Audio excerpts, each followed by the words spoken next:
A gente vai dar continuidade na história da redenção, falando nesse momento do José. E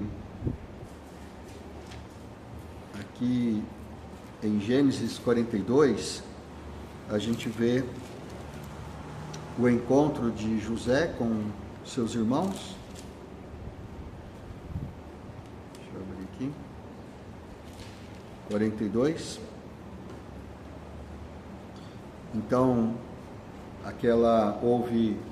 houve aquele tempo de fartura, de 7 anos de fartura no Egito e em toda a terra, mas só o Egito se preparou, porque Deus avisou o faraó através dos sonhos e da interpretação do José.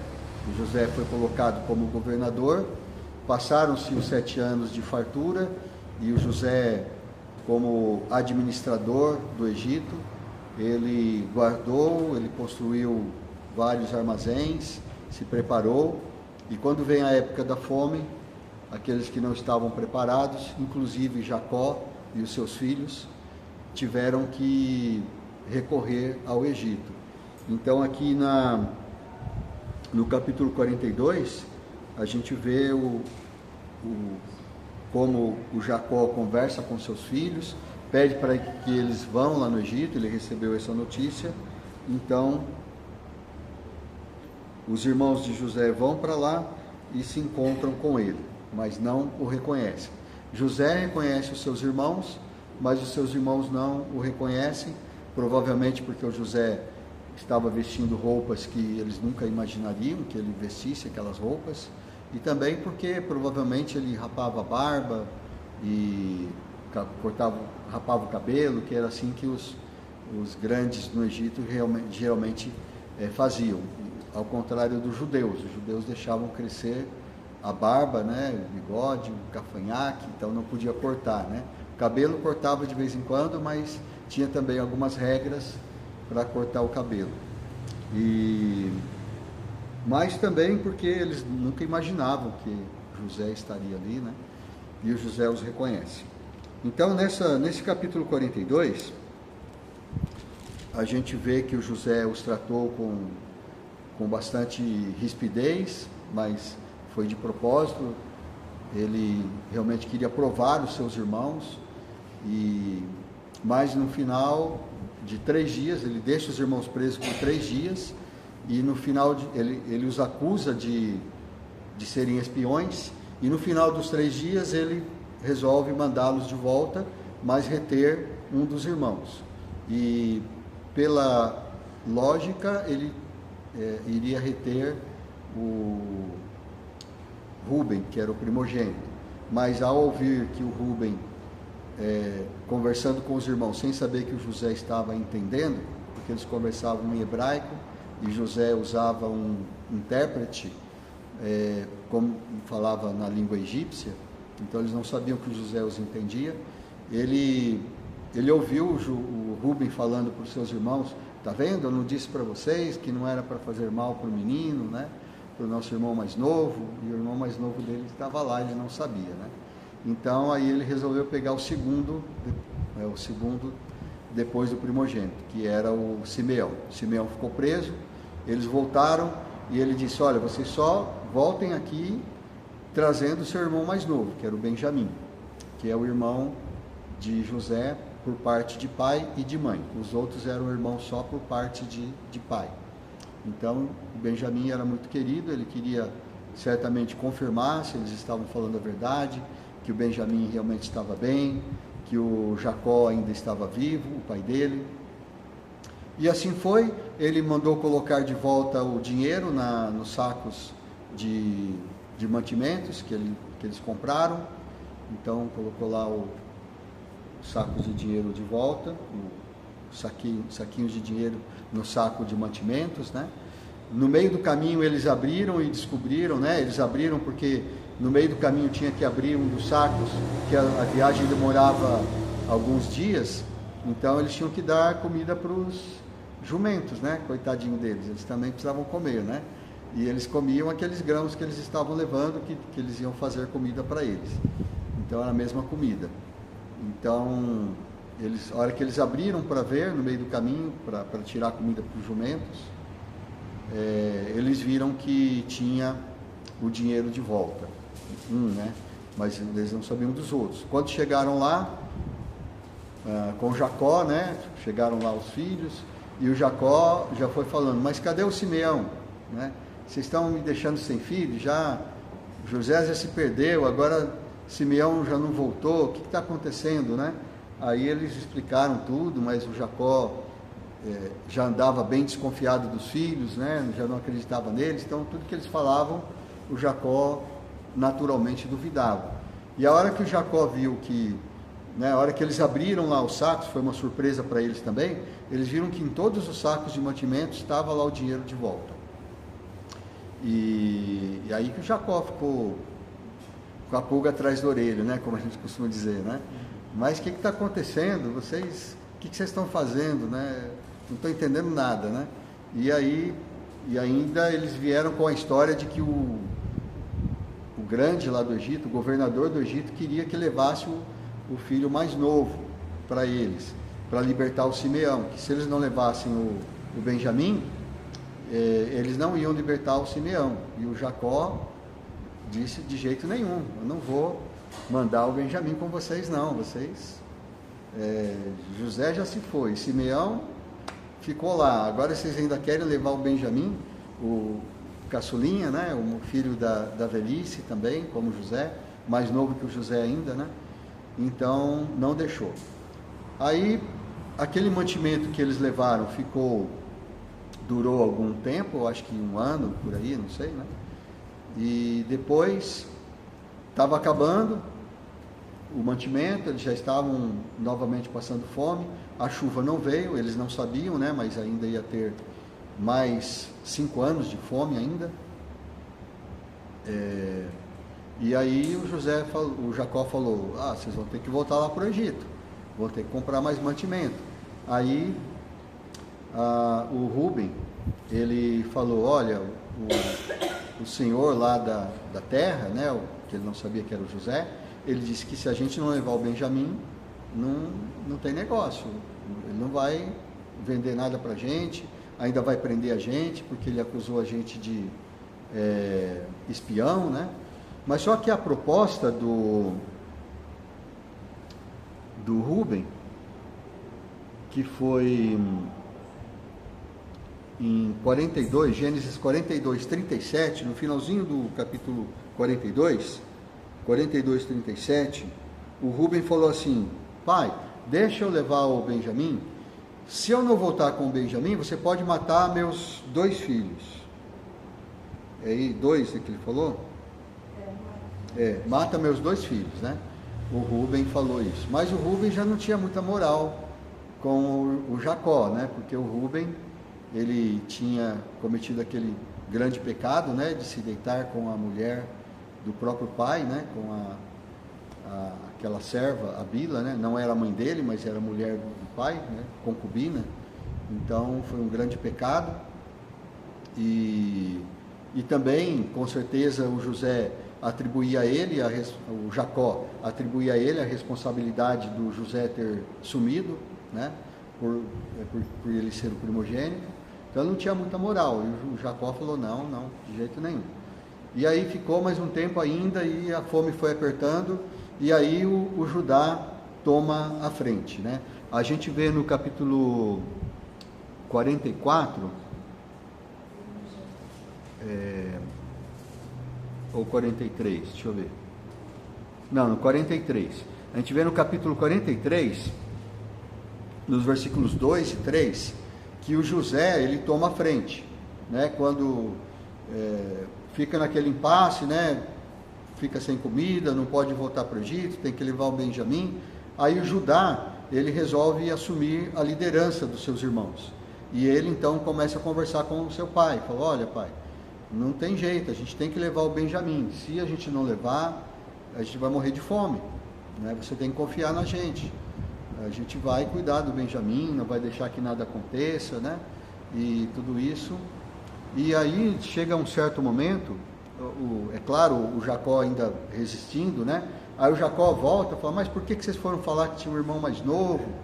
Aí ele teve que explicar de novo, a gente não sabia, como que a gente ia adivinhar que o homem lá, o governador do Egito, ia pedir para ver o irmão mais novo?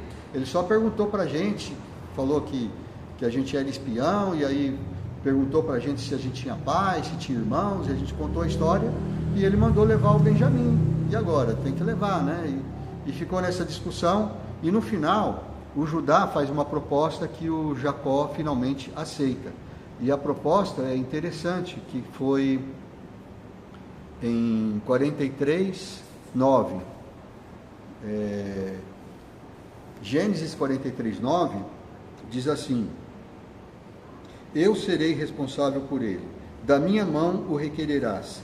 Se eu tu não trouxer e não tu puser à presença, serei culpado para contigo para sempre. Então essa proposta do Judá foi diferente da proposta do Rúben. O Rúben tinha falado, olha, se eu não trouxer, mata meus 2 filhos, né? Mas o Judá não, ele falou, olha, se eu não trouxer o Benjamim de volta, põe a culpa em mim, eu serei culpado. Então, a maneira como o Judá falou, e também eu acho que o Judá, pelo menos, merecia um pouco mais de confiança da parte do pai, ele entendeu que o Judá estava falando sério, né? Que o Judá realmente ia se colocar como fiador. E ele disse isso mesmo, eu vou me colocar como fiador do meu irmão. Se acontecer alguma coisa com ele, eu é que vou ser culpado. O senhor pode pôr a culpa em mim. Então aí o Jacó finalmente liberou para irem e falou, então vai, leva o Benjamim, mas cuida dele, não deixa que nada aconteça. Se eu ficar sem filhos, né, deixa nas mãos de Deus, né? Fica sem filhos mesmo, não tem outro jeito, né? E aí eles foram. Então aí no capítulo 43 tem o segundo encontro dos irmãos de José, né? No finalzinho. O Jacó, ele manda eles irem, né? E falou, ó, leva tudo que tem de bom aqui nessa terra. Leva mel, leva queijo, leva tudo que é especiarias, né? Tudo que e leva o dinheiro que vocês... Leva o dinheiro para pagar o mantimento que vocês vão comprar e leva também o dinheiro que eles devolveram, porque pode ter sido engano, né? Então leva o dinheiro em dobro. Então pode ver que o problema deles não era dinheiro. O Jacó tinha dinheiro, o Jacó tinha especiarias, né? Coisas caras como mel, queijo, né? E outras coisas assim preciosas, né? Mas o problema é que faltava a alimentação básica, que era o trigo, né? E eles não podiam viver comendo queijo e mel, né? Essas coisas. Então ele falou, leva presentes para ele, leva o dinheiro em dobro, né? E vai. E seja o que Deus quiser. Não é assim que ele fala, né? Mas é como a gente costuma dizer, seja o que Deus quiser. Se eu ficar sem filhos, né? Seja a vontade de Deus, vou ficar sem filhos. E aí, quando eles encontram o José pela segunda vez, então o José vê o Benjamim junto com eles, né? O José fica emocionado, só que ele não podia falar nada, né? E aí ele falou, eu vou dar mais uma lição neles, né? E aí o José manda que eles vão para a casa dele, para almoçar na casa dele.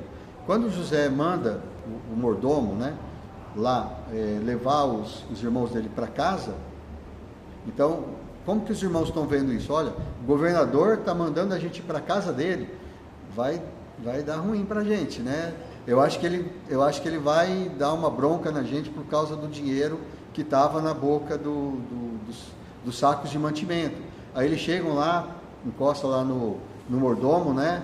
Fala no ouvido dele, olha, não foi culpa da gente não, a gente trouxe o dinheiro de volta, olha aqui, ó, a gente trouxe o dinheiro em dobro, né?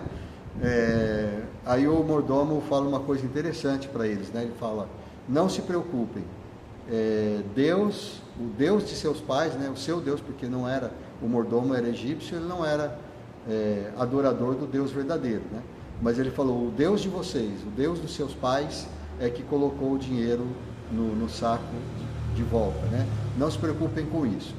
Aí eles ficaram lá sem entender nada, sem entender o que estava acontecendo. Aí chegaram na casa do José, o José mandou trazer o Simeão, que tinha ficado preso, né? Colocou lá com eles e falou que eles iam almoçar ou jantar, iam tomar uma refeição com o José, né? E assim, o capítulo 43 termina, né, dizendo que eles então comeram e beberam lá com o José e que na hora dele colocar os irmãos sentados, ele falou assim, olha, instruiu o mordomo, né? Coloca os egípcios, né? Porque era um banquete, então tinha mais gente ali além dos irmãos, né? Coloca os egípcios à parte, coloca não falou os irmãos dele, né? Mas coloca esses homens à parte, né? Que eram os irmãos dele, e porque os egípcios não podiam se misturar com os outros, né? Era abominação para eles. E aí ele mandou colocar os irmãos segundo a ordem de idade. Ele colocou certinho, né? Rúben, Simeão, Levi, Judá, Issacar, Zebulon, Dan, Naftali, Gade, Azer. Não sei se eu pulei algum, né? Aí depois tem o Benjamim. Benjamim ficou por último, né? E o José estava lá, não estava sentado na mesa ainda, né? Ele era o anfitrião. Aí mandou colocar os irmãos assim e eles ficaram admirados, né, disso. Como que ele sabe, né, quem é o mais velho, quem não é? Como que ele colocou certinho na ordem ali, né? E aí, então tem toda aquela... E ainda eles viram que o Benjamim recebeu uma porção 5 vezes maior, né? E aí eles ficaram de olho, por que o Benjamim está, né, recebendo mais do que a gente, né? O que tem, né? Eu acho que, né, eles ficaram com isso na cabeça. E aí no capítulo 44, quando eles vão embora, né? Quando eles vão embora, o José prega uma outra peça neles, né? O José arma uma outra armadilha para eles, e dessa vez, além dele colocar os dinheiros de volta, tanto o dinheiro que eles trouxeram para pagar o mantimento que eles iam comprar, quanto o dinheiro que eles tinham levado da outra vez, e ainda num dos sacos ele falou, esse aqui, ó, você coloca, além de colocar os 2 sacos de dinheiro, você coloca o meu copo de prata, parece, né? Taça de prata, copo de prata que ele bebe, né? Coloca esse do mais novo, do Benjamim. Então ele estava armando para eles, né? E aí a gente vai ver o resultado dessa armação na próxima semana. Mas é muito interessante, né, o que aconteceu. Ele então dá esta ordem aí para que eles voltassem. Então a intenção deles é que eles voltassem, era mais um teste para eles, né? Eu só queria destacar então, para ficar para nós aqui como lição, né, que o Judá, ele se destacou nesse período aqui, nesse momento, né? E o Judá, ele, apesar de todos os desvios, né, que a gente viu nos capítulos anteriores, né, ele era uma pessoa de caráter, né? Ele era uma pessoa que ele ia lá, ele tomava liderança, ele assumia a responsabilidade, né? E Deus, com certeza, se agradou desse caráter do Judá, né? É claro que tudo que nós fazemos, tudo que nós somos, vem de Deus. A glória nunca é nossa, né? Se eu me tornei uma pessoa com bom caráter, uma pessoa que as pessoas admiram, uma pessoa honesta, uma pessoa que é próspera, uma pessoa inteligente, uma pessoa que é cuidadosa, que é amorosa, que é misericordiosa, tudo que nós somos vem de Deus, tudo que é bom de nós vem de Deus, então nada é nossa glória, né? Mas ainda assim, isso é um mistério para nós, né? Como que Deus... Então, a gente podia pensar, então por que Deus não faz todas as pessoas serem boas, todas as pessoas serem honestas? É porque tem uma parte que é nossa, que Deus quer que nós vivamos. E tem essas provas que a gente pensa, por que Deus prova a gente? Deus já não sabe o resultado que vai dar? Se vai dar bom, se vai dar ruim? Por que Ele prova? É um mistério, não é? Mas a gente sabe isso. Sabendo disso, então, a gente pode olhar e se espelhar no caso do Judá, né? E saber que o Judá, mesmo sendo um pecador, um grande pecador, né? A gente vê os pecados dele que não eram poucos, né? Nem pequenos, né? Mas mesmo assim, a gente vê, de certa forma, assim como Deus falou de Davi, que Davi foi um homem segundo o coração de Deus, parece que o Judá também, nesta história, né?